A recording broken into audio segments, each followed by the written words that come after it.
regalaron un libro, La forma del fruto, de Jorge Eduardo Fernández. Aquí pueden ver la cubierta muy sobria. Este libro, que no es en sí mismo un libro de poesía como podemos prefigurar de manera estándar, una colección de poesías, sí es un poema largo en todo caso. Viene precedido de un prólogo bastante extenso firmado por Alejandro Drewes, el cual todavía no leí, preferí primero leer el libro, hacer mi propio análisis y después como un juego contrastar con lo que se diga en el prólogo, a ver qué nos agrega, si estamos de acuerdo, si encontramos alguna diferencia. Es un libro editado por Editorial Uhuirto, así con W inicial, en Buenos Aires en 2021. El libro, el poema largo, se divide en 5 partes. El libro tiene un epigrama inaugural, introductorio, una cita de Hegel que dice: un fruto maduro que se ofrece a la mano del mismo modo como ésta lo toma. Después cada una de las partes que constituyen el poema van a estar a su vez abiertas por un epígrafe, epigrama, que toma versos, las primeras 3 partes, versos del poeta inglés Thomas Eliot, la cuarta parte, una frase al menos de Salvador Dalí, y la quinta y última parte, una frase del poeta francés Rimbaud. Son útiles las referencias de este estilo cuando desconocemos a un autor, como es el caso con este libro. Yo vengo a enterarme de Jorge Eduardo Fernández y de su último libro. Entiendo que tiene otros publicados, por lo que dice la solapa. Jorge Eduardo Fernández, el poeta autor de este libro, nació en el barrio de Floresta, en Buenos Aires, el 22 de octubre de 1955. Tiene una obra poética publicada, títulos tales como Trilogía Sur, en 1982, Los nombres de las horas, 1996, Resto Mineral e Intromisiones, de la misma editorial, Alción, respectivamente de 2006 y 2011, y Poemas seriales de Vinci Guerra, la editorial, del 2014. El primer poema, sí, digo bien, el primer poema que hace al poema mayor, que es La forma del fruto. Cada una de estas 5 partes van a estar conformadas por pequeños poemitas encadenados que terminan por constituir el poema mayor. En total son unos 49 poemas que constituyen el poema mayor. El primero es casi un haiku.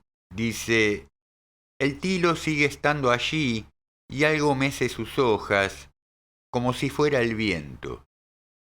Como si fuera el viento nos invita, ya dado que no es el viento lo que mueve las hojas del tilo, nos invita, nos da ganas, como que no, de seguir a ver qué es lo que mueve las hojas del tilo, algo como el viento sin ser el viento.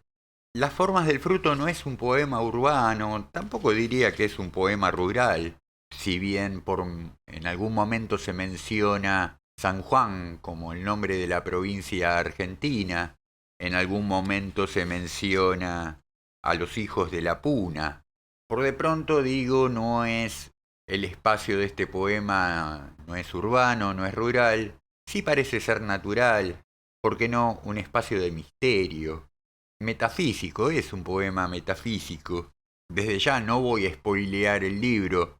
La idea es que a ustedes les sugiera lo suficiente como para querer comprarlo y leerlo.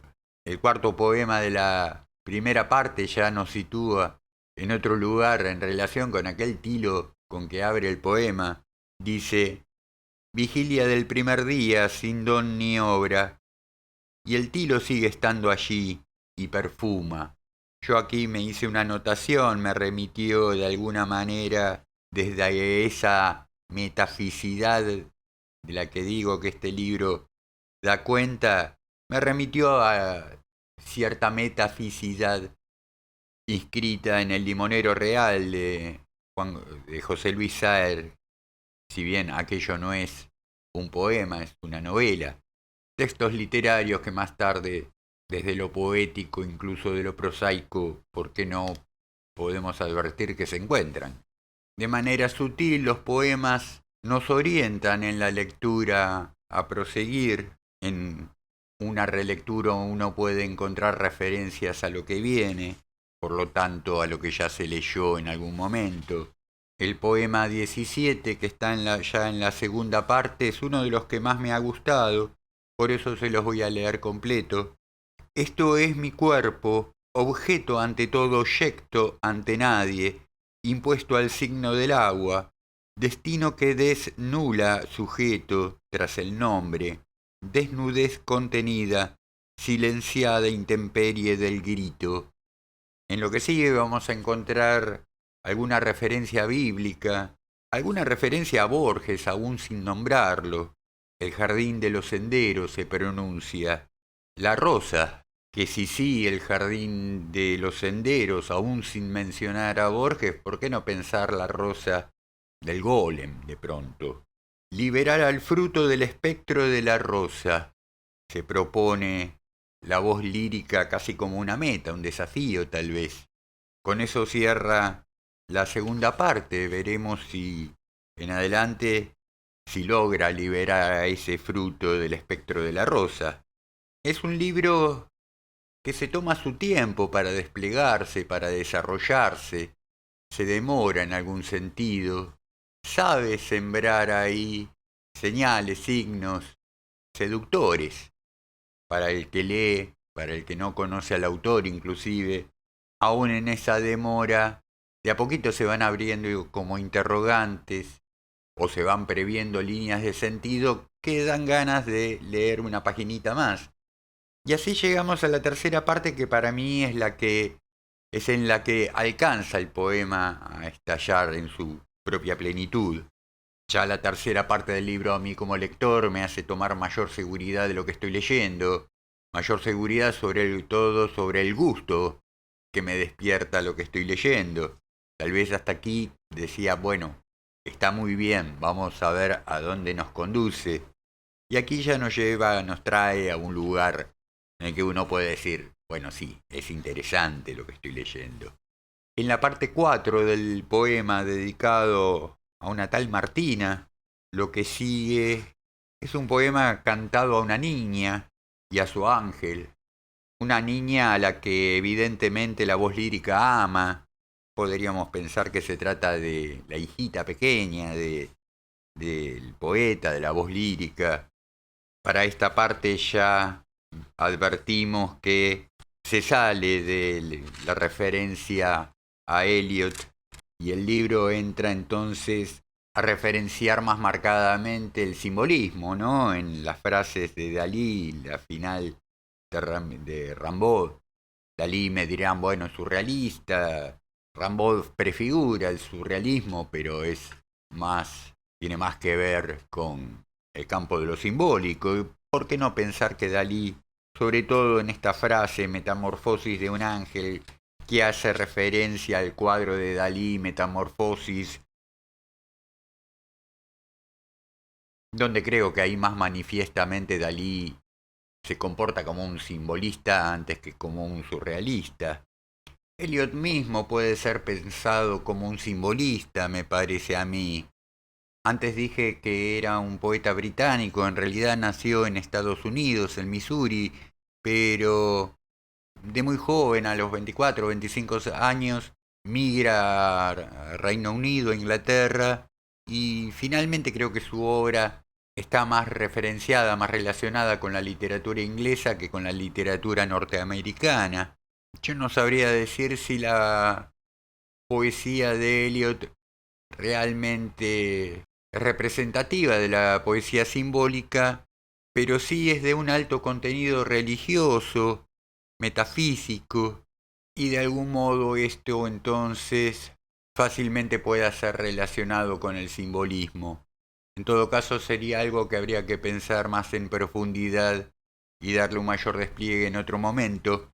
Bueno, decía, este libro tiene un prólogo bastante extenso, firmado por Alejandro Drewes. Le voy a dar una lectura, así termino este video viendo de lo que sea que encuentre ahí, contraponiéndolo a lo dicho en lo que va de este video. Vamos a ver entonces cuánto coincide y qué diferencias podemos encontrar con el prologuista. Bueno, sí, el Alejandro Drewes, el prologuista de este libro, es profesor titular en la UNSAM, la Universidad Nacional de San Martín, del partido de San Martín en la provincia de Buenos Aires. De hecho, esta editorial, la que publica este libro, La forma del fruto, Huirto, habíamos dicho su nombre, es un proyecto editorial llevado adelante por investigadores y becarios del LICH, el Laboratorio en Investigación de Ciencias Humanas, dependiente en algún lugar o en todo lugar de la UNSAM, de la Universidad Nacional de San Martín. En fin, así de este modo este prólogo es ni más ni menos que un profundo análisis académico de la obra, muy interesante.